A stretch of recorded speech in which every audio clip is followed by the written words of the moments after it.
Hello and welcome to Market House, the podcast where we talk all things Disney. My name's Caleb. And I'm Caitlin. And this week we're talking about how to choose the best stateroom on Disney Cruise Line. Let's dive in.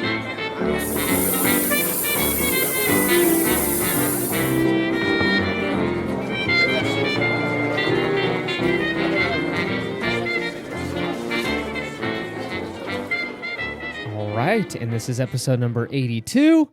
And like always, can't wait to dive in. Yeah, welcome back, everybody. Welcome back. We're excited to get started here. It's been a slower week. Again, we're being adults. We're going to work. We're paying bills. Mm-hmm. The weather's been a little rough, so we haven't been going on walks. That's been weird. So again, not complaining, but we got another week of kind of cold, rainy weather, which is so bizarre for us to have in May. And again, a welcome change. But yeah, we've been kind of just holed up at home. We did play with family a little game called Blitzball over the weekend. And if you don't know what that is, it's basically an easier baseball. We're big baseball fans in this house. We're not talking about it a lot because my team is terrible this year. Yeah. For those who don't know, we are St. Louis Cardinals fans. And they are not doing well. In my lifetime, 20 plus something years, I'm so ashamed to say how old I am now. Why? I feel like an old man. But a long time, I don't remember the last time we've been this bad. It's pretty bad. It's kind of embarrassing. It is embarrassing, and it gets me in a bad mood when I watch them play, so I'm trying to not watch them as much. Right. But and again, we know that they're super talented. We're over here like, they're doing terrible. I We know. could probably never even hit a ball that comes at us that hey, fast. speak for yourself. I could foul one off maybe. You probably could. I, however, could not. No, I couldn't. But it's just, it's a bummer when your team's not doing well. Again, everyone knows that. Yeah, but this is not a baseball podcast. This is a Disney podcast, so let's focus on that and good things. But before we dive into all the fun stuff, please consider leaving a review on Apple Podcast and Spotify, whatever platform you use to listen to us. If you could either leave a star rating, which is when you click those 5 stars, it's a giant help to the show. And then if you want to leave a written review, you can do so on Apple Podcasts. That takes 2-3 minutes. Just tell us what you like about the podcast. Again, hopefully it's a 5-star. And again, that helps us even more on the Apple Podcast front. Yes, we would love to. And then again, if you do leave a written review, we will read it on the podcast, which is awesome. We will. And we'll appreciate you vocally. You can also support the show by using our Getaway Today link to book your Disney vacations. You can save an additional $10 if you use Market House 10. Also, we have some other exciting news to tell. This past week, we recorded with some of our special friends. And I don't know, should we just keep it a secret because they haven't announced yet? They haven't announced yet. So yeah, by the time this is coming out, they might have maybe hinted. I know they're hinting some stuff. So if you are in the Disney podcast world and you follow some folks on Instagram, you'll see maybe some hints that are alluding to our guest spot on their show. And if not, just stay tuned on Instagram. We will be announcing this week that you're hearing this podcast of what special guests we were able to be a part of their podcast, and we just had so much fun. So we're so excited to just be able to have all of you guys hear that and then again support their podcast because it's pretty awesome, if I must say so myself. It is pretty awesome. I do agree. All right, let's dive. Well, you know what? Hold on. Before we do the whole transition and stuff, there really isn't any news this week. No, which is so bizarre. Yeah, it's kind of slow. The only news that's around, and I think we're just going to skip over a lot of stuff this week because it's all a bunch of negative stuff. You've got the Writers Guild on strike, which affects Disney because they have, they own ABC, and so they've got scripted television shows over there that are going to be affected by this strike. Hey, they're fighting for better, I think, wages and contracts and stuff. Good for them. We'll see what they get out of this whole thing. But anyways, they're fighting, and so everything's on pause. So like late night shows and stuff. So ABC, is that Jimmy Kimmel? I think so. Instantly reruns. So like the minute they go on strike, those writers can't work. And so like imagine just going, I'm going to go into work today and nope, I'm not. We're in rerun season until this is all resolved. So anyways, there's that going on. There's more Florida nonsense going on, just back and forth between the governor there and the company. And so that's just, I don't want to talk about it anymore. We've talked about it 2 weeks in a row and it's just negative. And so anyways, that's still going on. It's politics. It's going to get messy and it's going to be like that for probably months to come. So that's still happening and there really isn't anything else. So at least as of we're recording, watch something exactly. huge is gonna They're going to announce something giant. A third gate in Disneyland. No, but instead of going straight to the news, let's go ahead and get into that Disney trivia. All right. You know what that groovy music means. It is time for Disney Trivia. Caitlin, you won last week, I believe. Yep. It was like 1-0. I think so. I'm bad. I always feel like I lose, so when you tell me I win, I'm like, oh yeah. All right, man. Yeah, again, we joked around with friends recently. I don't know why we introduced this segment because we're both pretty bad at Disney trivia. It's all right. So it's fun. We do it because we have a blast, even though we get them wrong. But we learn something every time. We do. All right, let's get into it. All right, Miss Caitlin, are you ready for your first question? Yes. Your first question is, what was the name of Jesse's original owner in Toy Story 2? Ooh. The name of Jesse's original owner in Toy Story 2. It's not Sadie, is it? No. Okay, hold on. You're close in the fact that it ends in an E, like sound. Oh my gosh. I can see the whole song like When Somebody Loves You. Yes, I don't think they mentioned the name of the song. Oh my gosh, I know this one. One more hint, Okay. because I'm nice, is we have a couple of friends that have this name. Emily? Yeah. Yay! I'm like, okay, which one would it be? Yeah. Wow, I don't know why Sadie came in. I don't know. Well, hey, thank you for the hints. I really appreciate You're very welcome. your support. I expect the same when it's my turn. We'll see. All right, we've got Emily, a third Emily. I love it. Why we don't know this animated Emily, we love our Emily friends. we do. Okay, second question is, what name does Princess Aurora go by to protect her identity? Rose? Yes. Briar Rose? Yes. Yeah. Congratulations. Thank you very much. That one was like a childhood favorite of mine. Okay, yeah, because I had no idea. When I read this, I'm like, okay. Well, and I remember always growing up thinking, why is it Briar? Like a briar patch. Well, like I get like what it means, but I'm like, they never call her Briar. It's always Rose. So I'm kind of like, is Rose supposed to be her last name? It was her legal name. Okay. I don't know. Okay. right. What's my stuff? Are you ready? I think so. I feel like these are pretty good questions. Okay. Not too hard. Okay, first up. Which was the first live-action Disney remake to receive a PG-13 rating? Oh, the first live-action Disney remake to receive a PG-13 rating. That's a great question. I'm going to go Mulan. Wow, yes. Okay. Okay, and by the way, you didn't watch this. I did. I thought it was okay. Yeah, you watched it on a plane. Yeah, it wasn't bad, but it wasn't amazing. So I thought it was like, all right. Like, It's not, let me tell you, Pinocchio was worse. really? Oh, for sure. Like, Okay. it was one of those where I'm like, I would watch it again if someone wanted to watch it. I did see Pinocchio. That was on a Disney cruise. Terrible. And boy, oh boy, was that bad. Even seeing it on a cruise ship did not help the... Poor Tom Hanks. Yeah. What Well, not happened? poor Tom Hanks. He got paid. That's true. But he chose that role. That's true. Okay. What's the Okay. next one? What Disney movie is based on a novel by Robert Louis Stevenson? What? What? What? What Disney movie is based on a novel by Robert Louis Stevenson? I have no idea. I'm assuming it's Louis. It could be Lewis, but I'm assuming it's Louis. It's Alice in Wonderland? No, it's Lewis Carroll. Mm-hmm. Okay. Robert something. It's either Robert Louis or Robert Louis, depending on how he pronounces it, Is Stevenson. it Louis? Yeah, Okay. but I've heard both pronunciations. Yeah, it's probably, I don't know. Robert. I'll give you a hint. This okay. is a very old movie. And we talked about this quite a ways back when we were talking about, oh, remember that movie? We used to watch that. Oh, yeah, that was when I was a kid. Space Jam. I don't know. I truly don't know. Okay, I'll give you one hint. It starts Okay. with a T. T. What? It starts with a T. I don't know. Give up. Yeah. Treasure Planet. Treasure Planet. Yeah. Whoa, I did not expect that. Have you seen Did you that? say an old movie? No, I said what Disney movie? No, I know that, but you're like, it's an old movie. Yeah, it's an old movie. It's from the 2000s. That's a long time ago. No, I thought you were talking about like this is from the 50s, 60s. Good grief. No. Okay. Oh, that's nice. Okay, so you technically won, but good Not grief. really. I don't know what happened Okay, there. so Caitlin wins this round, but that was rough. Yeah, let us know what you got at home, and if you got Robert Louis Stevenson or Robert Louis Stevenson. He's not like, it's not even like a famous author, I don't think. Is it?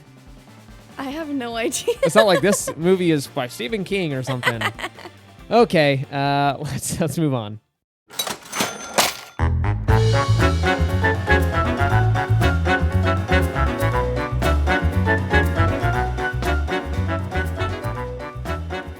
All right, you know what that cash register sound means. It is time for Shop the Mouse with Market House. Yes, it is time.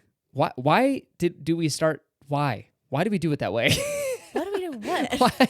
I wonder how the unison thing started. I'll tell you. You would always say it by yourself, and I would want to say it with you because I was excited, and it just started. You got overexcited, so you had to blurt it out too. Yes. I love how it's just a mandatory thing. We have to do it together. Yes. It's just a partner thing. Better. Yes. Okay. Yes. Okay, so we have a couple fun items in honor of last week's May the 4th Be With You, which is a special Star Wars day to all of you Star Wars fans. Yes, it is. And we actually have some new Starbucks mugs for the Been There series. And for those who don't know, Caleb and I are obsessed with buying these at the parks. Yeah, the Been There series, just for clarification, are the Starbucks mugs. So Yes. it features like where you are. Now, this is kind of silly. Sorry, I hate to cut you off, but I laugh because we have not been to these places. They're fake places you're about to hear. What you're about to hear, yes. But the ones that we do have, like we have Disneyland, Magic Kingdom, Hollywood Studios, DCA, like they're just so fun. We use them practically every single day. And it's so fun to pick a new one. We do use them a lot, but I just find it funny that it's a Been There series, but no one's been to these places because they don't exist. Exactly. Okay. So first up, we have one for, and I might butcher some of these names, but the first one is Mustafar. We have Jakku, and then lastly, Caleb. Jakku and Coruscant. What did I call it? Earlier you said Coruscant or something like that. I was like, no, the C is just pronounced S. So Coruscant. Yes. So let me break these down. They're pretty cool. I'm a little excited about the Mustafar one because let me tell you, my brother and I would put that scene on. So you're seeing Mustafar. This is when, specifically it's showing when Obi-Wan and Anakin have their big battle. That is where Anakin loses. Obi-Wan thinks he has expired. I'm not going to use the other word in case kids are listening. And it's terrible, right? He's like, what was it? You were the chosen one. And he's like, I hate you. And he screams and his eyes turn yellow. It's a very intense scene. And then that's when he turns into Darth Vader because Palpatine, Darth Sidious, finds him and basically builds him into this thing so he can exist, right? So he can continue living. And then he's got this really cheesy part where he's like, no. And it ruined the scene. It was really bad. Wow. I think we need to buy that mug. Okay. I think we should because it brings back really good memories as a child. So anyways, this Mustafar one is pretty cool looking. I like it. And it has like really unique colors. It's like just like lava red inside. Lava red. Then Coruscant looks pretty cool too. That's got, again, the Emperor there. Padme on it too. Well, really? Padme? Mm-hmm. You've got Anakin and Obi-Wan driving that speeder through the city. And then let's head over to Jakku. This one's my favorite. It's kind of funny because you go from prequels to sequels. Yeah. The most recent. You have to because of Rey. Yeah. She's on this mug. See, this is funny. This is the one that I'm least excited about because I don't really have a lot of nostalgia tied to these movies. But Caitlin loves the newest Star Wars movie, so this is one she probably wants to buy. I love it because it has BB-8 on it. Let's see who else it has. I like the colors they chose. It's kind of the sandy color. It's cool. I love it. And there's like bluish tones in it. Anyway, all of these you can get for $24.99. They are on Shop Disney. I'm assuming they're going to be in the park soon. Again, look for them on Shop Disney. They always have discounts and deals on something, whether you get something through the email or it's free shipping. Yeah, like what? Spend $100, get $20 off or something. Yeah, or they recently just did one. They sent us one where if you spend $50, you get 20% off. Really? That was a good one. Yeah, that's on our table. Oh, well, there we go. Maybe we'll get a couple months. Yeah, but anyway, let us know if you guys get these. And if not, I'm glad you're here to talk about that. All right, let's dive into the main segment.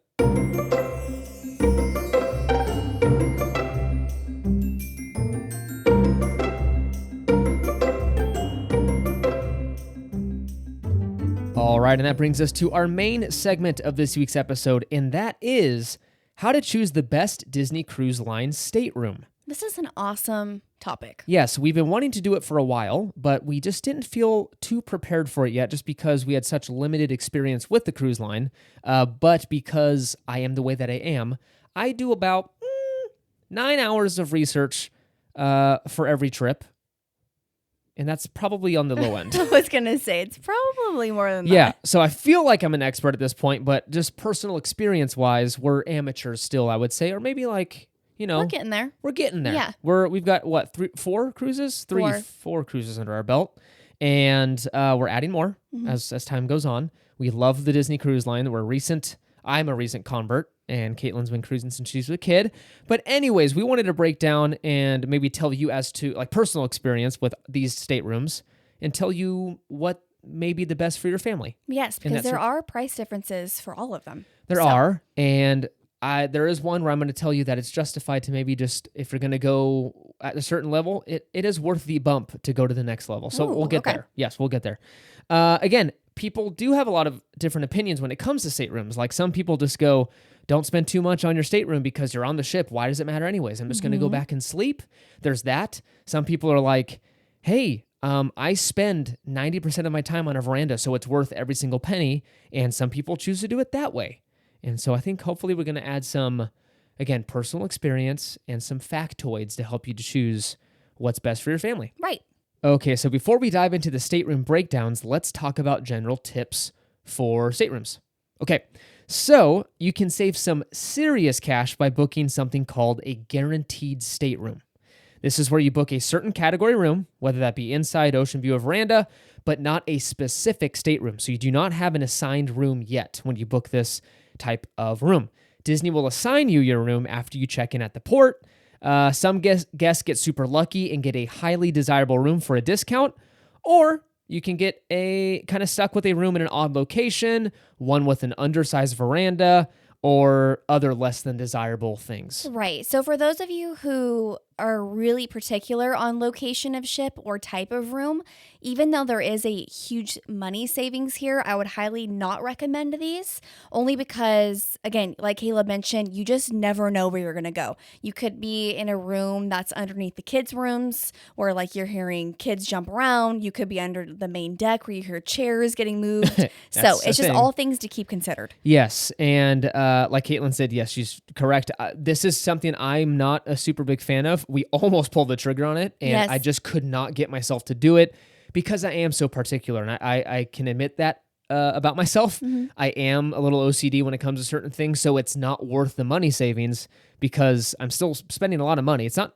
by no means it's cheap. This is not like it makes absolutely 100% sense to book this because it's just throw the money away. It's still expensive. It's just when it comes to Disney Cruise Line, you're saving a chunk of change, but you are losing some flexibility. Most of the time it's restricted. So that means once the money's out, it's 100% Disney. So if you have to cancel, sorry. Yeah. You missed out. Yeah, and then which isn't fun. And the next thing we'd mention is specifically for us on why we normally don't go to these rooms is because both of us are really prone to seasickness. So it's one of those things where depending on where you are in the ship, your seasickness might be worse on some days than others depending on weather or location. So having those rooms where like they pick it for you, you never know if it's going to be a good spot. Yeah, that's a good point. And we're going to dive into advice for seasickness a little later, so I'm glad you touched on that. And then finally, these rooms aren't always available on sailings. They usually become available the closer the cruise date comes if Disney hasn't booked all their rooms. So they go, oh, hey, we've got like 200 rooms available still. We want to get these booked. They'd rather have them filled than empty, so let's discount them a little bit. So anyways, if you don't care and if you just want to be on the ship, this is a fantastic option. The location of a stateroom really matters, in our opinion. Again, like Caitlin said, if you're prone to seasickness, midship should be your pick. This is the least amount of motion you'll feel on the ship is midship. Again, this comes at a cost, though. Midship rooms are priced slightly higher than similar rooms in the forward and aft parts of the ship. Rooms near elevators and stairways on the Dream, Fantasy, and Wish aren't a problem at all. I want to make this clear. Actually, one of our favorite staterooms is actually right next to an elevator on the Dream, and it doesn't no noise. We can't hear anything in that room. Right, because you think when being next to a staircase or the elevator, you hear the ding or people running up and down the stairs. However, Disney does a really great job at carpeting that area, and it's like a really thick carpet. So like you can't hear anything outside of your room. Yeah, and I think the thickness of the walls and stuff on the Dream, they accounted for that. Right, but on the older ships. Yeah, that's my next note, is that on the Wonder and Magic, I wouldn't recommend a room near a busy part of the ship because, again, this is not like undisputed fact. It's not like we know this for sure, from our personal experience, we went on the Wonder, the walls on that ship were way thinner. We could hear full-on conversations outside of our room, our neighbors. There was a service door. Again, not these people's fault. They're working. But every single time they'd come in and out of that door, I mean, it slammed shut and you could hear it every time. So we were woken up by vacuuming at like 7 a.m. every morning. Right. And again, it got us up for the day, but when you're staying up at like 12, 1 the night before, you want maybe a couple hours more sleep. Exactly. So anyways, just a little note. It's not the end of the world, but just keep that in mind when picking your stateroom on those older ships. Next note is avoid the aft part of the ship on the Fantasy. There's apparently a really bad vibration problem that they haven't been able to fix yet. Which is really interesting to me. Like, how hard is it to fix it? So apparently it is something to do with the, I'm going to butcher this, the propellers. And I'm sure there's a way more technical term, but those giant, imagine there's giant shafts and direct lines that go from the engine room all the way to those propellers. Apparently there's a balancing problem. Okay. And one of them can be out of whack. If that happens, it shakes the entire back of the ship. Yikes. And enough to where people feel it. And so apparently when it came to dry dock recently, they fixed it and it was fine for like a couple weeks and then it went right back. Oh no. Yeah, we've experienced some of the shaking on the Wonder while in Tiana's place. Holy smokes. It's one of those things where it's kind of comical. Again, it doesn't affect us like motion sickness wise, but it's one of those things where when you're going, like the whole restaurant was shaking to the point where like our water, like it was just jiggling back and forth. And then the stage was shaking. Yeah. It was crazy. Just keep that in mind. Yes, keep that in mind. Again, like Caitlin mentioned, for all the ships, avoid the deck right underneath the main outdoor deck. Again, I'm forgetting what the technical term is. I'm sure there's a term. Is it the Lido deck? No, I don't think it is. Okay. Maybe it is. Maybe you're right. I don't want to, whatever. But these can be super, super noisy. So the pool deck, just imagine that one, right? Main deck, what is that? Deck 11 on the Dream and Fantasy. Right. And then deck, oh man. Is it 9 for the Wonder? Yeah. Okay. I think so. So avoid the decks right underneath those because those are notoriously loud. So imagine when you're trying to hang out in your room, maybe take a nap, the kids are going down for a nap, and you hear like the chairs sliding right over your room. That can be pretty annoying. I cannot imagine that. Yeah. So some major sound leakage. Same could be said around the rooms, around the theaters. So Disney on the older ships has one theater in the ship. And then in the Wish, there are 2 movie theaters. I would avoid rooms in this area because there are rooms playing throughout the day.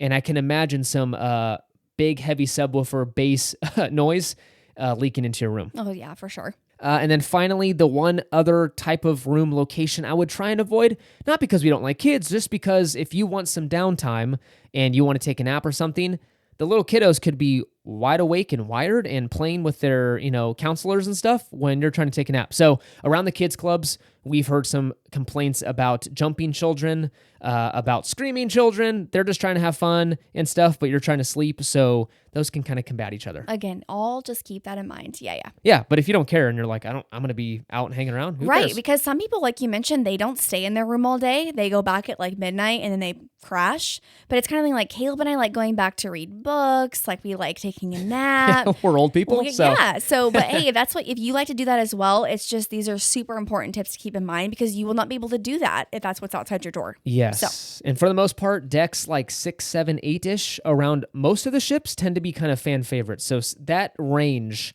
is where the sweet spot lives for favorite rooms. Yes. Because they're usually sandwiched between other stateroom floors, decks. And so there's not much noise unless you get really unlucky and you have a very loud family above you. Right. Or a couple or whatever, who knows. Then yes, that could be unlucky. That's true. Next up, but yeah, I do want to make a note though, that every single Disney cruise ship is fantastic. We haven't been on all of them, but we've seen enough YouTube videos, we've seen enough reviews and read enough reviews that people love these ships no matter what one they are. But I will make a slight note that the Magic and Wonder are starting to show their age. Mm-hmm. They're the oldest the oldest cruise ships in the Disney Cruise Line fleet. I think the Magic came out in 98, I want to say, or 97, and the Wonder came out in 99, around there. Okay. So they're from the 90s. They're older ships. And so, again, they don't look their age. They don't look like they're, 20-plus years old. Mm-hmm. But in little ways here and there, they are starting to show their age. So we were on the Wonder in September of 22, and we did notice some wear and tear around the room. There were flickering fluorescent lights where Caitlin did her makeup every morning. There was like discolored parts of the ceiling from leaks, frayed carpet. Again, they're minor things, but it's just enough to where you're kind of looking around going, oh man, this room's seen it. Like it's been through some stuff. Right. So again, keeping in mind, we watched YouTube videos recently of the Magic, and that one's for sure showing its age. Yeah. And that one I think is going in a dry dock in the next month or two. So hopefully they freshen up the rooms. All right, now it's time to dive into those specific stateroom types and kind of break down what they look like, what we think about them, and just seeing if it's right for your family. Yeah. Choose. Okay, first up, we've got interior staterooms. This is your cheapest option. Again, it's pretty self-explanatory, but these rooms are located on the interior part of the ship with no window or balcony, which is called a veranda. On the Disney Cruise Line, it makes you feel better about spending more money. Yeah, just a fancier word. Exactly. So they call it a veranda. There are 256 interior rooms on the Magic and Wonder, 150 on the Dream and Fantasy, and only 121 on the Disney Wish. So if you notice, they're starting to actually lessen the amount of interior staterooms because they're by far the least popular option on a Disney Cruise Line. I was going to say, I was wondering if it was because they're trying to fill in more space with the interior rooms for like other things, like a new theater or new restaurants, Good like point. other places for like shopping. I don't believe public spaces have really grown that much percentage-wise compared to staterooms. That's a very good point. Maybe a couple kind of deal. But no, for the most part, what I've heard is that people by far love an outdoor view. And again, you have to understand that Disney's catering to a certain audience, ones that it's expensive. It's very expensive. And so there's a certain level that people expect on there. And I think they're not... Interior staterooms, I guess, aren't as popular because these people are willing to spend the extra money. Think of a Disneyland vacation. People are willing to spend Genie Plus, Photo Pass, Disneyland Hotel. Yeah, individual Lightning Lane, Disneyland Hotel. People are willing to spend a lot of money on a Disney vacation. And so Disney is taking advantage of this and making you kind of upgrade without knowing you're upgrading. Does that make sense? Right. And then one unique thing that I did want to mention about the inside staterooms is they have a little porthole that doesn't actually look out, but it had not on all of the cruise lines, right? No. Some Disney Wish doesn't have these at all. I didn't know that. They got rid of them completely. But apparently I think it's on the Dream and Fantasy, some interior staterooms, not all, some interior have these. Right. So they're little portholes that are kind of animated. So there's a screen behind it. And it basically gives you a look out of what you would be seeing outside if you did have a window. It's like a live feed camera thing? Yes. Yeah. And then they also have little animated projections that come up, whether it's like, I think you can see like, what are some of the characters like Dumbo go across? Yeah, he flies across. Tinkerbell flies across. Yes, which again, for the kiddos, that's a really cool feature. Yeah, so. The starfish and Finding Nemo. Yeah, like it gets attached to it. It's just, I appreciate that they go the extra mile to do that because they didn't have to do that. They're very popular. So these are one of the first rooms to book up. So I would encourage you, if you don't know what you're doing when it comes to Disney Cruise Line, I don't blame you. Definitely get a, what do you call it? Travel planner? Travel agent. Thank you. Because they're experts and they'll go, oh, I know what kind of room you want. You want room 2876. And they'll just know off the top of their head, like, oh, that has a magic porthole. It's at this location of the ship. It's the perfect room. And they're just really good at what they do. Yes, so, I agree. Yes, if you're looking for a very specific room, maybe get a travel agent, let them do their fancy work and get you that room. Some of these are called deluxe interior staterooms, which feature a split bathroom. So this is what Disney Cruise Line is famous for. It's split up, so one room has just a sink and a toilet, and then the other one has a sink and a shower/bath. And so it's really cool. One person be going to the bathroom while the other person's getting ready for the morning. It's really nice. It's very convenient, especially with kids, I'm assuming, that having a little one could be doing their own thing and the other could be because one could be taking a bath and the other one could be using something for something else. Exactly. That's perfect. So if you don't get a deluxe interior, you are stuck with just a normal bathroom, which is not the end of the world if you don't really care about that, but just a note.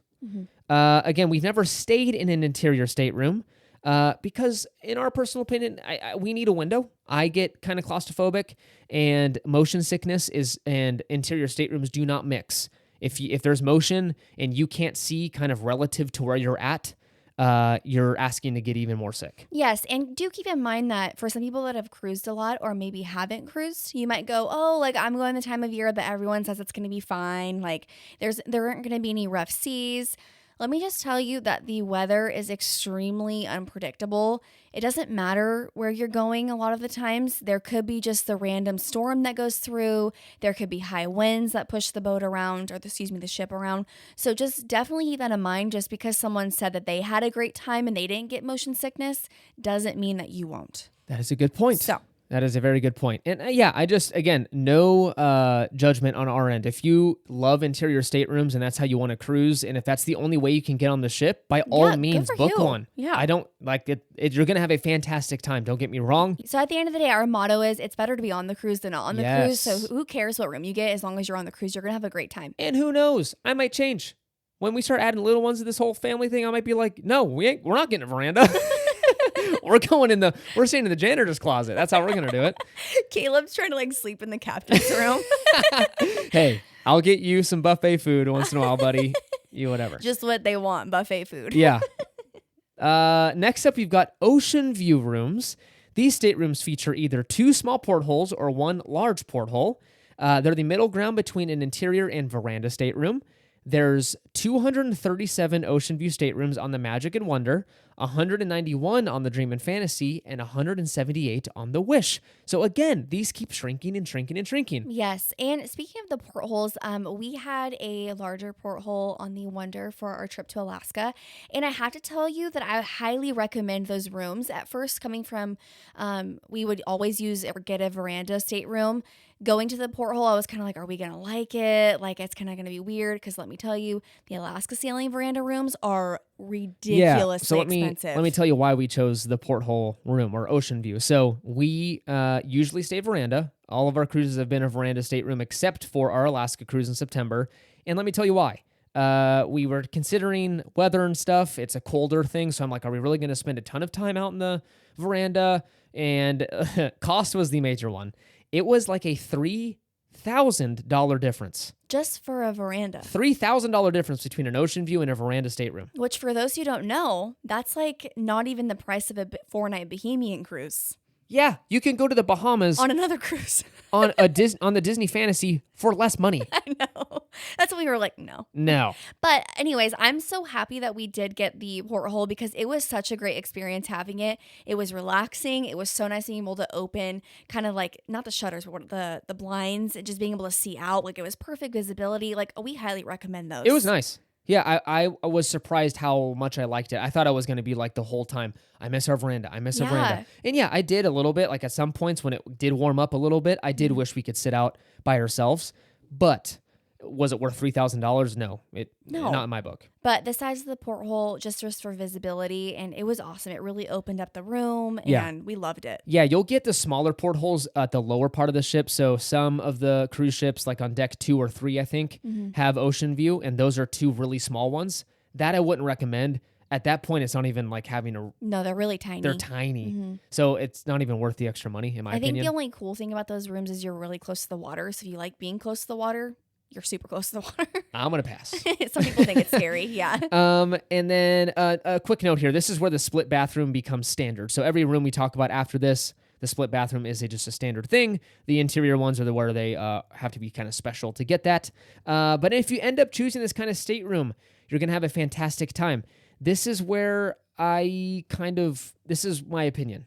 If you're willing to spend this much on an ocean view, so you're going the interior to ocean view room, right? Let's say that's a difference of $600 to $800.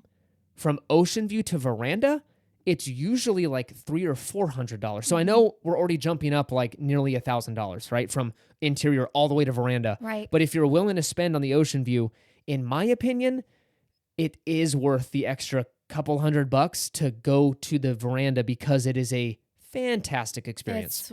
That is my personal opinion. Again, if you just want the window and you don't care about sitting out on the deck or a balcony, don't listen to me. Yeah. And again, we truly value that because, again, like we've mentioned, we order room service, we eat out there, we read our books out there. It's just nice to lounge and like kind of just talk out there, whether you have little Mickey premium bars or whatever it is. It's it's so nice. It is. Because sometimes you don't want to be on the top deck. Sometimes you want to be like me in pajamas and with my hair up in a bun and I just want to sit in a chair on our balcony. It's really nice. It is a factor because the Disney Wonder, you had to kind of get over that. Remember? Well, it wasn't that hard because I just bundled up because it was so cold. Yes. So like second morning, I remember saying, hey, let's just head up. Like, don't worry about getting ready because we kind of slept in. Caitlin had to like get that over that hurdle of like, well, I'm not ready. Well, yeah, because first of all, you sleep so well on the Disney Cruise Line beds that I looked like I'd been sleeping for like 6.5 years. I have I'm like out of my lines slumber. all over my face and everything. But anyway, I'm getting off topic here.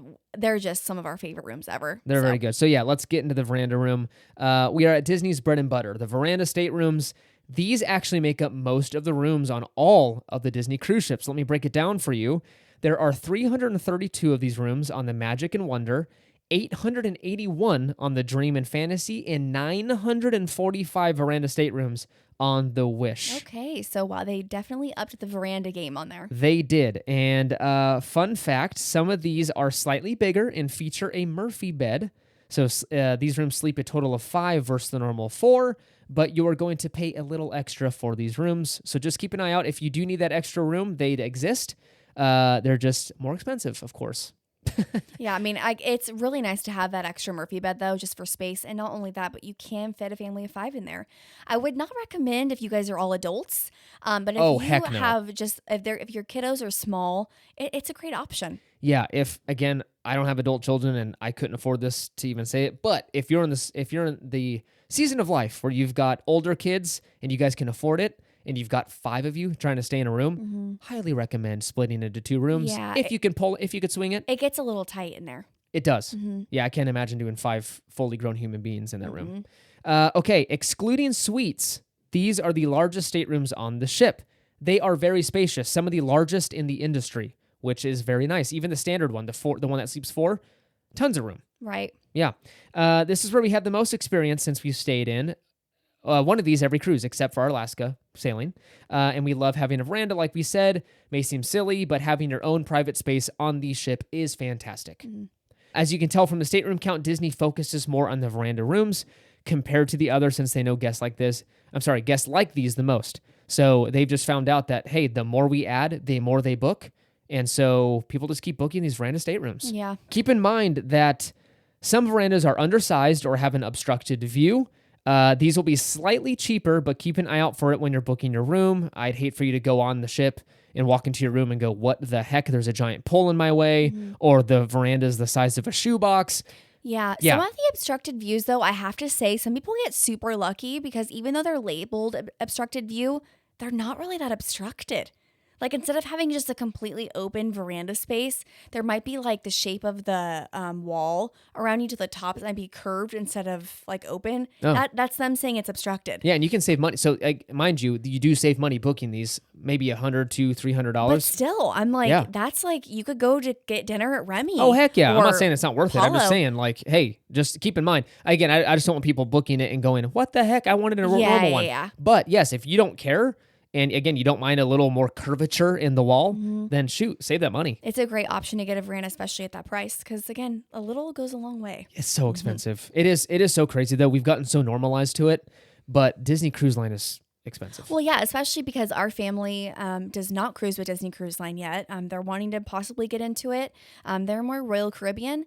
And when we hear how much it costs for them all to go, I'm like, oh, that's how much you I know. paid. I almost feel a little embarrassed. I'm like, oh, I'm not going to even mention it. Yeah, they're going on one, and they said how much for 7 nights, and I'm like, that's not even the price of like a 4 nights. I'm like, oh my gosh. I know. So again, you just pay the premium because we love Disney. And it's honestly the best, which again, everyone on here, if you've been here for a while, you know our love and our just passion for Disney Cruise Line.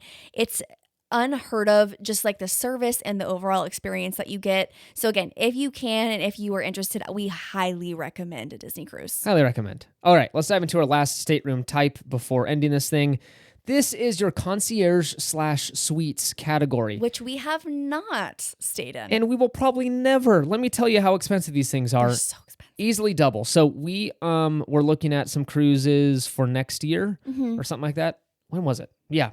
And anyways, let's say you can get a standard room for like $4,000 or $5,000. I'm sorry, a standard veranda room. Let's say it's $4,000 or $5,000. A concierge was like 11 or 12. It's crazy expensive. Grand. It does. $1,000. It does come with some perks, but it's way more expensive. So let me tell you, most of these rooms are just standard veranda rooms almost. It's just they have like fancier finishes. So again, when you're not talking suite category, just concierge veranda rooms, they're the kind of the same that you would get normally, except they have fancier finishes. So let me tell you what that is. They've got like nicer carpet. They've got a much nicer couch. They've got like fancier wood finishes. It's like this glossy wood finish all over the room. It's just like an elevated experience. You get elevated service, access to the concierge lounge, first dibs at port adventures and cabana rentals, first to board the cruise ship. A lot of perks. Yes, and I would say, speaking of like the service and just the lounge itself, a lot of people that we've heard of, including some of our friends that have done concierge, swear by the service in the lounge that you get. Not only is the lounge, you get to go in there anytime and the food is elevated in there as far as like offerings, but as well as just service, the cast members are literally there for you 24/7. You want a Coke with ice, they'll go get you a Coke with ice. Like if you want certain things in your room stocked up, they will stock your room up. It's pretty unreal. It's like, for example, you have a reservation at Palo and you're like, oh, it's in 30 minutes. I don't want to go. They'll go, okay, we'll take care of that. And that's like normally, like you normally just don't go do that. Like No. you have to give them in advance. So there's a lot of things that they really just go above and beyond and take care of for you. So for some people, that's worth it to them to do that. Yeah. And I can see that. But I think it's, for me, like if we were to ever do concierge, it would definitely be for the level of service that you get. Yeah. Again, if we ever get to that stage in life, I would love to do it. Right. It's very expensive. So again, you have to value the soft product, right? That's the things that you can't touch. It's the service. It's the, like Caitlin said, it's the calling someone and they just take care of stuff. If that's what a good vacation looks like to you, pay that extra money, man. If you can pull it, do it. Because it looks fantastic. Yes, it does. And I'm very jealous. Hey, really quick, I'm going to pause. If you've ever sailed concierge on Disney Cruise Line, send us a message. We'd love to ask you about it, and maybe you can come on the show and talk. Yeah. That's a great idea. That'd be a fun Because episode. we love hearing about it. It's such a like, oh my gosh, what would that be like? So to hear from you guys, that'd be awesome. Yeah, please do. Again, now the suites are a different story. These feature larger rooms and are very fancy. These range from one-bedroom suites all the way to the Wish Tower Suite. We're talking on the Disney Wish, which is nearly 2,000 square feet. That is bigger than the house we're renting. Yeah. And costs around $30,000 for a single sailing. Wow. 30 grand.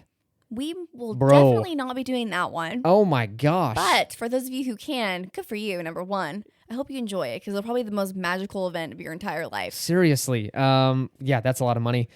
But as we wrap this up, let me just tell you, it is very, very hard to have a bad time on a Disney cruise. Most of the rooms on the ships are perfectly fine, and you're going to end up having a blast. 100%. And again, if there's ever an issue that does pop up, Disney Cruise Line does do their best at trying to help you navigate that or figure out a new situation for you. They are. They're very good. If they've got room and your room for some reason has something wrong with it, if something goes wrong, they will move you if possible. For peace of mind, you can you can search your room on, it's called WDW Info. There are tons of stateroom reviews on there, and it's super helpful when it comes to picking a room. That's what I use. I'll just search up like Disney Dream stateroom number, whatever, 60 something, pop that up, and then usually it's like the first or second hit on Google. You click on that, and they've got a ton of reviews of personal experiences of people on the cruise line sailing in that room. Mm-hmm. You can also search your room number on YouTube and see if there's a room on there. We've done it like 7 or 8 times, and they always are on there. Mm-hmm. And it's just good to know because, again, from what you read online, it might be one thing, but just actually seeing it on a video or someone's real experience with that specific room, it's very helpful. It is very helpful. And I'll also link that WDW Info site in the episode description. So if you guys are researching a cruise, you can use that as a resource. Okay, let us know what your favorite stateroom is on DCL. Feel free to shoot us a message if you're needing some advice or if we can help with planning in any way. Yeah. We're not travel agents. No. We're not professionals. But if you just have a quick question or like, hey, I always wondered this, or again, if you need help like deciding between X and Z, totally willing to help. We'll give you our opinion, and hopefully that helps you out in your next vacation. Disney cruise any day of the week. Any day of the week. Shoot anything over. Don't tempt us. We'll keep going. Thank you so much for listening. You can find us on Instagram at Market House Podcast. Make sure to follow us over there for pictures from the park and exciting news and announcements. Again, like I mentioned before, consider leaving a review on Apple Podcasts and Spotify. Huge help to the show. You can use our Getaway Today link for your future trip bookings, and make sure to use that code MarketHouse10 to save an additional $10. And you'll join us next week to listen to another not Disney Cruise Line, almost a Disney Cruise Line episode, but another just Market House episode. Bye.